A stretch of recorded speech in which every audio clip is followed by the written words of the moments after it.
तो बच्चों rapid revision का अपना जो थर्ड चैप्टर है मेटल एंड नॉन मेटल, इसको भी हम कम से कम टाइम में फिनिश कर रहे हैं।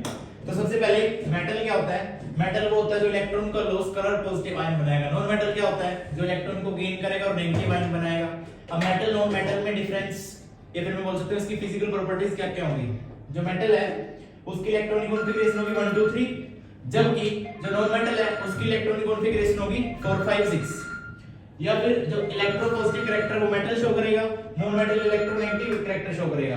मैलेबिलिटी प्रॉपर्टी शो करेगा मेटल, यानी कि इसमें क्या हम थिन शीट्स बनाते हैं, जबकि नॉन मेटल नहीं शो करेगा। डक्टिलिटी है, डक्टिलिटी वायर्स बनाने, यानी कि डक्टिलिटी में वायर्स की फॉर्म में वायर्स बनाते हैं, बोल सकते हैं। मेटल शो करेगा, नॉन मेटल नहीं शो करेगा। Thermal electrical conductivity metal show करेगा, नॉन मेटल नहीं शो करेगा। Lustre shining property metal show करेगा, नॉन मेटल नहीं करेगा।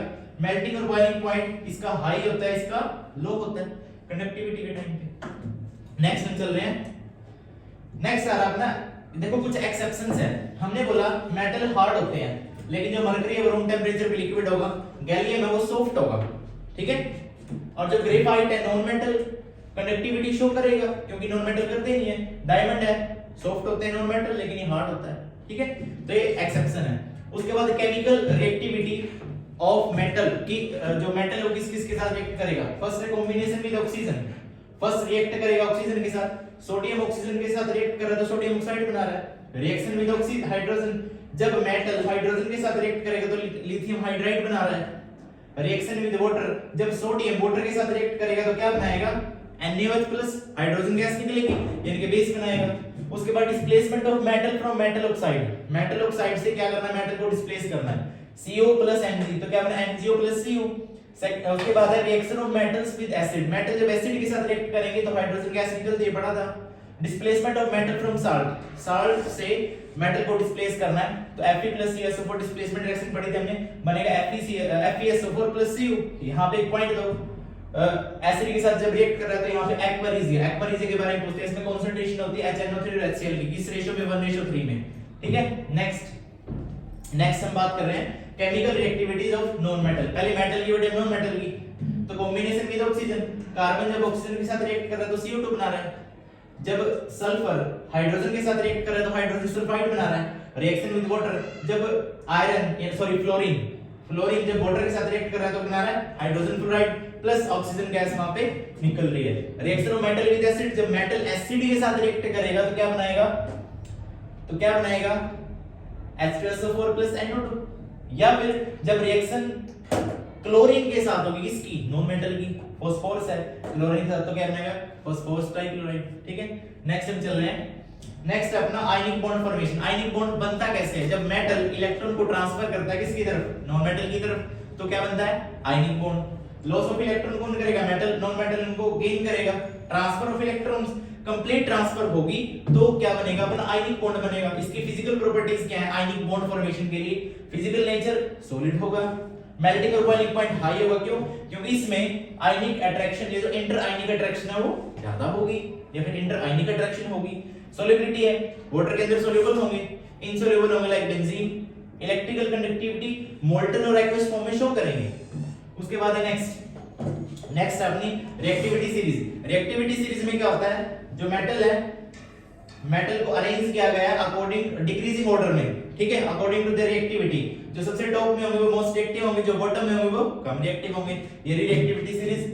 Potassium, sodium, calcium, magnesium, aluminium ये हाईली रिएक्टिव है, ये मॉडरेट रिएक्टिव है। जिंक, आयरन और लेड सबसे कम रिएक्टिव है, कॉपर, मैग्नीशियम एंड एल्यूमिनियम। उसके बाद है नेक्स्ट, अब हम बात कर रहे हैं मेटलर्जी। इसकी कुछ बेसिक टर्म्स हैं। इसमें सबसे पहले मिनरल्स। मिनरल्स क्या है? वो एलिमेंट्स जो अर्थ क्रस्ट में नेचुरली मिलते हैं। उसके बाद ओर्स। ओर्स क्या है? कि minerals from which metals can be extract, वो मिनरल्स जिनसे हम क्या करते हैं? मेटल को एक्सट्रैक्ट कर रहे हैं। उसके बाद गैंग, ग्रुप ऑफ इंप्योरिटीज को गैंग बोलते हैं। उसके बाद एनरिचमेंट या फिर कंसंट्रेशन, यानी कि वो प्रोसेस जिसमें हम क्या करते हैं? गैंग को रिमूव करते हैं, सीधी सी बात है। और मेटलर्जी अगर पूछा जाए तो क्या होता है? मेटलर्जी एक साइंस है, फिर एक ऐसी टेक्नोलॉजी जिसमें हम क्या कर रहे हैं? जैसे कि मेटल प्रॉपर्टीज या फिर प्रोडक्शन और वेरिफिकेशन, इसके बारे में पढ़ रहे हैं। उसके बाद मेटलर्जी कुछ स्टेप्स देखो। मेटलर्जी ये हाईली रिएक्टिव एलिमेंट के अंदर, लो रिएक्टिव के अंदर है। हाईली रिएक्टिव में इलेक्ट्रोलाइसिस करवाएंगे, फिर प्योर मेटल बनेगा। अब प्योर मेटल में देखो, हमें सोडियम क्लोराइड, सोडियम एक्सट्रैक्ट करना है। तो सोडियम में क्या होगा, रिडक्शन होगा कैथोड पे, और क्लोरीन लॉस ऑफ इलेक्ट्रॉन करेगा वो किस पे होगा, एनोड पे। अब यहाँ पे देखो लो रिएक्टिविटी में सल्फाइड और आएगा, सल्फाइड और में रोस्टिंग करवाएंगे, रोस्टिंग में मेटल ऑक्साइड बनेगा, मेटल ऑक्साइड फिर हम रिफाइनिंग करेंगे तो मेटल बनेगा। रिफाइनिंग में तुम्हें याद होगा कैथोड पे प्योर मेटल जाएगा, एनोड पे इंप्योर मेटल होगा, फिर एनोड मड बनेगा, यानी कि इंप्योरिटीज वहां कलेक्ट हो जाएगी। इसमें देखो जो HGS है ऑक्सीजन के साथ रिएक्ट करेगा तो HGO बनेगा, प्लस ऑक्सीजन निकलेगा। अब HGO से क्या बनेगा, Hg+O2, Hg क्या है, प्योर मेटल। ठीक है, नेक्स्ट हम पढ़ रहे हैं कि मीडियम रिएक्टिविटी में दो है, कार्बोनेटेड और सल्फाइड और। कार्बोनेटेड और का कैल्सिनेशन करेंगे, सल्फाइड और का रोस्टिंग करेंगे, कैल्सिनेशन के बाद ऑक्साइड बनाएंगे मेटल का, फिर रिडक्शन करेंगे कार्बन का यूज करके। देखो जिंक कार्बोनेट है, इससे बना जिंक ऑक्साइड प्लस CO2, फिर जिंक ऑक्साइड का कार्बन के साथ रिडक्शन करवा दो, क्या बना, zinc plus CO, zinc metal मिला।